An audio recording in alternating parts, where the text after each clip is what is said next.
İstanbul Milletvekili Numan Kurtulmuş'un Partiyên siyasiyên opozisyonê texez dikin ku divê pêvajoya çareseriyê tenê dibin banê parlamentoyê de û bi awayeke zelal bê meşandin.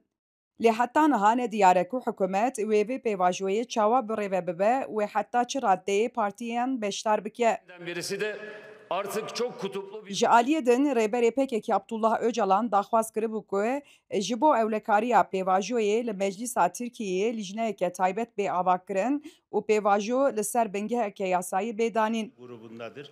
Halkların Eşitlik ve Demokrasi Parlamenterê Partiya Demê Sinan Çîftyûrek têkildarê mijarê de diyar kir ku divê mafên bingehîn ên Kurdan bên qebûlkirin û axaftina xwe wiha domand. Derheqê pêvajo de vî bibêjim niha pêvajo navaroka wê çi ye? Çareserkirina mesela Kurd e an tiştê din in. Xweyeke navaroka pêvajoyê de çareserkirina piskirêka Kurd tune ye. Şi dimîniye?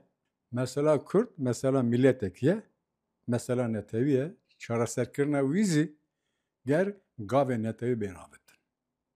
Nebese nabe. Parlamenterê Partiya Devayê İdris Şahîn jî diyar kir ku pêvajoya çareseriyê tenê li ser esasê wekeviyê û bi gavên qanûnî dikare pêş bikeve.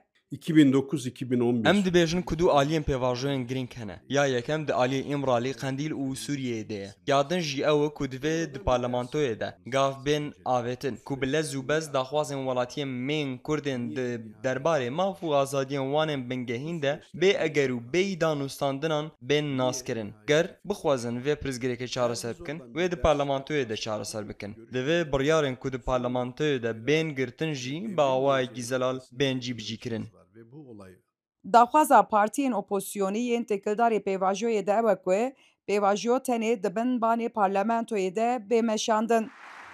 Sîdar Basût, Kanal 8, Enqere.